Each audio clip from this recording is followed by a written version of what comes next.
Today, we're diving into an important topic that affects so many people, especially those who lift heavy objects regularly: safe lifting techniques. It's crucial to protect your back from injury. Absolutely. Back injuries are incredibly common, and they can have long-lasting effects. It's not just about lifting with strength, but lifting with smart technique. Right. One of the first things we often hear is the importance of posture. Keeping a neutral spine is key. Can you break down what that means exactly?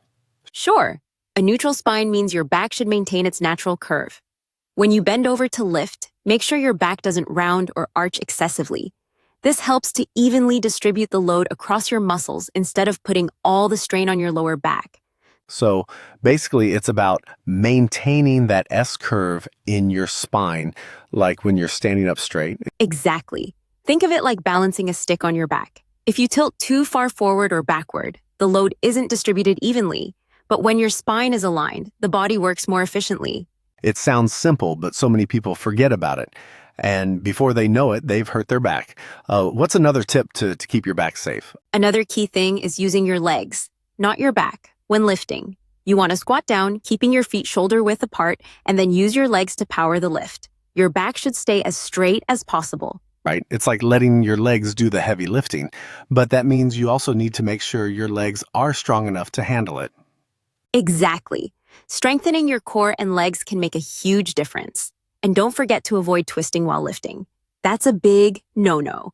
Yeah, twisting puts so much strain on your spine. It's tempting when you're trying to move something, but it's just asking for trouble. Totally. A good rule is to pivot your feet instead of twisting your torso. That way, your spine stays aligned, and you can turn your body safely. So what about when you're lifting in awkward positions? Sometimes you just have to bend in strange ways, especially in tight spaces. That's tricky, but it's all about getting as close to the object as possible.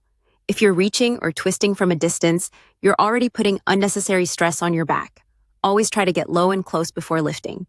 And don't forget to use tools when needed, like dollies or lifting straps. Sometimes it's just not worth trying to lift something heavy manually. Great point. People often overlook how much tools can help. They might think it's faster to do it on their own, but using the right equipment is usually the smarter choice in the long run. Speaking of lifting, how important is warm-up before doing heavy lifting? Is it really necessary? It's essential. Warming up gets your muscles ready and increases blood flow. It doesn't have to be a long workout. Just a few minutes of light cardio and stretching can go a long way in preventing injuries. And even after lifting, I assume it's important to cool down, stretching and loosening up those muscles. Absolutely. Cooling down helps your muscles recover and reduces stiffness. A lot of people skip this, but it can make a big difference in how you feel the next day. So we've talked a lot about the physical aspects: posture, using your legs, avoiding twisting. But is there anything about mindset that plays into lifting safely? I think one of the biggest things is recognizing your limits. It's easy to get confident and think you can handle more weight than you actually can. Listening to your body and knowing when to ask for help is part of the strategy. That's a great point.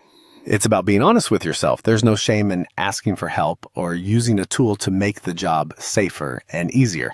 Exactly. And over time, your body will adapt and become stronger. But you need to give it the right support. If you start with good habits, you'll avoid those chronic injuries that develop over time. It really does all come down to making those safe choices from the start. Thanks for the insightful tips today. Of course, safe lifting is about being proactive, not reactive. Let's make sure we're doing things right to avoid those painful setbacks. That's the goal, keeping our backs strong and injury-free for the long haul. Thanks for tuning in, and take care of those backs out there. Until next time, stay safe and lift smart.